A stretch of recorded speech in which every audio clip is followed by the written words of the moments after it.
श्रीराम जय जय राम. सद्गुरू श्री ब्रह्मचैतन्य गोंदावलेकर महाराज यांची प्रवचने म्हणजे जणू वेदमंत्रच.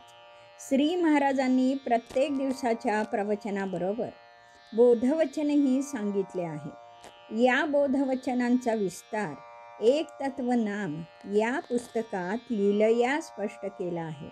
लेखक आहेत रामभक्त श्री रंभ कुलकर्णी. या श्री रामनाम मंत्रित पुस्तकातील आजच्या बोधवचनाचे अभिवाचन मी डॉक्टर सौ शिल्पा कुलकर्णी तुम्हा सर्व भक्तांना सादर नमस्कार करून करीत आहे. आज दिनांक 1 एप्रिल. आजचे बोधवचन. परमार्थ साधण्यास सत्संगती फारच उपयोगी पडते. श्रीराम. सूर्योदय झाल्यावर जगाचे अनेक व्यवहार सुरळीतपणे सुरू होतात. त्याप्रमाणे साधकाला परमार्थ साधण्यास उपयुक्त असे लाभ सत्संगतीने मिळतात.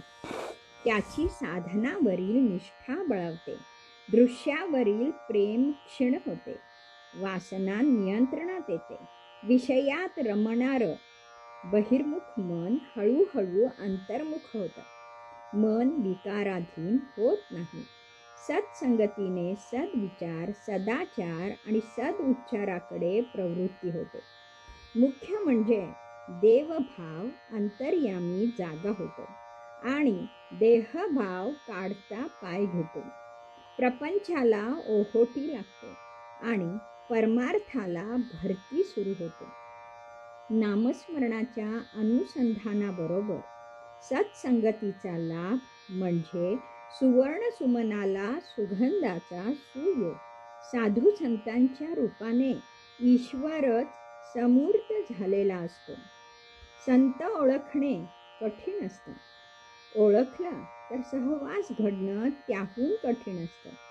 पूर्वपुण्याई आणि ईश्वराचे अनुसंधान यामुळे सत्संग घडतो. तो घडला की साधकाचे काम झाले.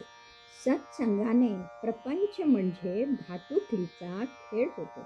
उदाहरणार्थ, 2 मुलींचा खेळ चालला होता. 2 बाहुल्या दोघींच्या जवळ होत्या. त्यांचं लग्न केलं. त्यात एक झाली वरमाई, दुसरी झाली वधूमाई. लग्नानंतर मुलीची पाठवणी. मुलीची आई रडू लागली. वरमाईनं समजूत काढली, अहो वाईट नका वाटून घेऊ, आता ती आमची मुलगी झाली. कार्य छान झालं.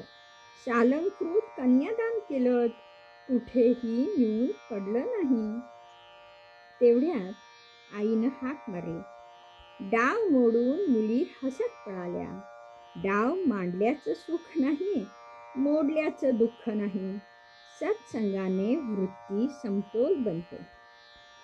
संगत चांगली असो की वाईट असो, तिचा परिणाम होतोच. एक जण निर्व्यसनी होता. त्याला तंबाखूचा वासही सहन होत नसे. त्याचा मालक चिलीम ओढत असे. हळूहळू वासाची सवय झाली. पुढे तो मालकाला चिलीम भरून पेटवून देऊ लागला आणि स्वतः चिलीम बहादरच झाला. आपल्यात एक म्हण आहे की, ढवळ्या शेजारी बांधला पावळा, वाण नाही पण गुण लागला. म्हणून सत्संगच हवा.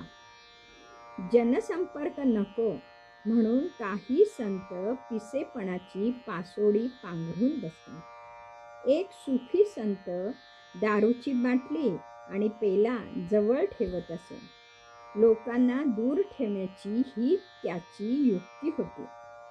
त्या बाटलीत पिण्याचे पाणी असे. असं असलं तरी सूर्याला झाकून ठेवता येत नाही, संतत्व झाकलं जात नाही. मथुरेमध्ये राधाकृष्ण पंथाचे एक साधू होते. राधाकृष्ण हा त्यांचा जणू अजपाजप झाला होता. त्यांना भेटायला एक निर्गुण उपासक आला. सगुणोपासना हे थोतांड आहे हे त्याला पटवून द्यायचं होतं. साधूने त्याला बसायला सांगितलं. नामसंकीर्तनात राधाकृष्णचा जप करता करता साधू नाचायला लागला. त्या अवस्थेत त्याचा अंगस्पर्श त्या निर्गुण उपासकाला लागला आणि तोही जप करत नाचू लागला. हा सत्संगाचा परिणाम. आपल्या दृष्टीने, शब्दाने, स्पर्शाने असा शक्तिपात करतात. आपणा सारिखे करीती तत्काळ, न लागे काळ वेळ तया लागे. सर्व संतांनी सत्संगाच्या या अगाध महिम्याची अगदी मुक्त कंठाने प्रशंसा केली आहे. संत श्रेष्ठ तुकोबाराय म्हणतात, ते देवाला दान मागतात. हेची दान देगा देवा, तुझा विसर न व्हावा. गुण गायीन आवडी, हेची माझी सर्व जोडी. देवा तुझा विसर नको, तुझे गुणगान आवडीने गाईन. असे दान मला हवे. न लगे मुक्ती संपदा, संत संग देई सदा. मला मोक्ष नको, धन नको, पारलौकिक मुक्ती नको, वा ऐहिक ऐश्वर्य नको. तुझ्या स्मरणासाठी आणि गुणवर्णनासाठी मला संत संग दे. पुढे म्हणतात, तुका म्हणे गर्भवासी, सुखे घालावे आम्हासी. संत संगासाठी पुन्हा पुन्हा गर्भवास घडला तरी चालेल. केवळ संत संगासाठी मुक्तीला तुकोबा लाथाडतात. कारण संत संगात ईश्वर स्मरण आणि त्याचे गुणगान सहज घडते.